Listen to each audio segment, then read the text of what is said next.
It's going to be quite a year for Dwayne "Dog" Chapman. Season 4 of his reality show, Dog the Bounty Hunter, premieres this Tuesday, April 10th on A&E. But as Dog continues hunting down fugitives, he has his own big problems to consider. Mexico wants him. And not to hunt criminals, but to put him in the slammer. The Dog and two of his associates are still facing possible extradition to Mexico. They face criminal charges in Mexico for their 2003 capture of fugitive Andrew Luster. Bounty hunting is illegal in Mexico. Joining us live are Dwayne "Dog" Chapman and his wife, Beth. Welcome back to both of you. Oh, thank you. Thank you for having us. All right, Dog, what is the latest on this Mexico problem? Well, the latest is Mexico now has it in front of their appellate court, and Mexico's deciding whether they want us back to face charges and misdemeanor charges of deprivation of liberty. Dog, do you have any sort of timetable? I mean, this has been lingering and hanging over your head for quite some time. Has anyone given you any idea when there's going to be a ruling? Well, we're estimating, around 8 to 12 weeks. I mean, they have promised to hurry it up compared to what it usually takes in Mexico for an appeal process, same as in America. But the Mexican court has said 8 to 12 weeks before they make a decision. Max. Beth, how troubling is this to you?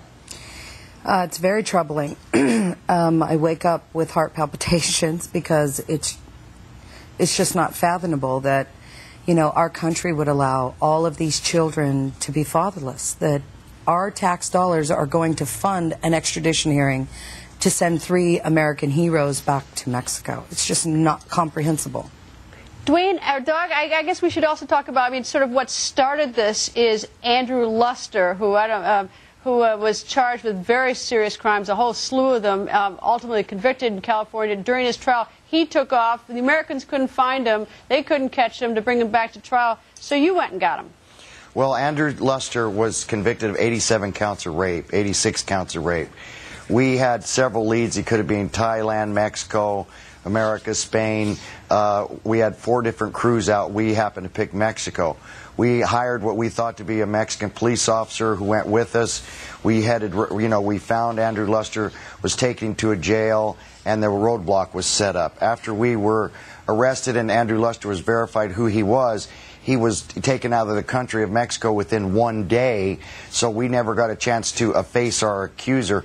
The only person they say that is mad at us or is pressing charges against us is Andrew Luster. Mexico says, that they're not really mad at us, that they're looking at it. The victim, I guess, in the case is Andrew Stewart Luster, who says that we deprived him of his liberty. So 3.5 years went by, and, we came back to America, and the federal marshals came to our residence, my son, my brother, and, of course, I and Beth, and arrested me for kidnapping, a felony, and conspiracy, another felony. Which had been dropped. We were never charged with any felonies in Mexico ever. We were charged with a minor crime called deprivation of liberty. All of a sudden, 3 years go by, and blam, they hit us with, now you're being charged with kidnapping and conspiracy. As it went on, we posted bail, $500,000. We're out on bail. As it goes on, then all of a sudden someone said, wait a minute, we made a mistake. This shouldn't be a felony. This should be a misdemeanor. We don't know how kidnapping even got on the warrant. We don't know basically what we're doing. So Mexico is looking at it now in their appellate court and looking to see some reasons, why he was apprehended. Was he really Andrew Luster, not the alias he was using, David Carrera? Was this guy really sentenced to 126 years in prison? Was this guy really a bad guy? So that's what we're kind of waiting on right now, is for Mexico to make a decision to set us free. We never got a chance, Greta, to tell Mexico our story because we were told by our lawyer it was okay to leave. We could pay a fine later. It was a minor crime.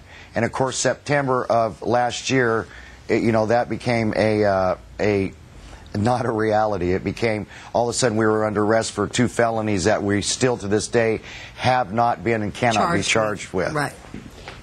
Beth, it's sort of mind-boggling when you think about it. You would think that Mexico would be ecstatic that someone came and picked up a guy who had been convicted of 86 rapes and got them off their streets. And I understand, we're a nation of law. Mexico's a nation of law. But, when the magnitude of the crimes of Andrew Luster, it's just mind-boggling that that you guys are going through this. Well, and what's even more mind-boggling is that he was found with date rape kits. He was found with handcuffs. He was found with his video camera. He had GHB. The Mexico authorities absolutely knew that he was partaking in that activity down there in Mexico, preying on American tourists. He absolutely rid the country of this scum. And the thing that always boggles me about this deprivation of liberty, as you know, Greta, he was convicted in absentia. So he wasn't a bail jumper. He wasn't America's Most Wanted. He was an escaped prisoner from the California Penal Institution. Thereby, he had no liberty. All right. Well, season 4 when starts next week, Dog? Yes. Listen. Thank you, Greta. Season 4 starts next Tuesday night on A&E, and you know we're still out catching fugitives, and this is the most traumatic thing that I've ever went through. But we're still out there, you know, busting the bad guys, and it's you know, you never, when yourself is on TV, you don't like to brag about yourself and say it's a good show. So I'll say that my family, Beth, and the camera guys did a great show for season 4. Well, I'll tell you one thing. I looked at the numbers of viewers, and I'll tell you, the viewers have voted. It is, you know, you got an awful lot of viewers. So the viewers say it's a great show. Dog will be watching all these criminal issues. Beth, come on back as soon as we get this cleared up with Mexico. Thank you both. And Tuesday night, look forward to seeing you again. Thank you, Greta. Okay, Aloha. bye-bye. Aloha. See you.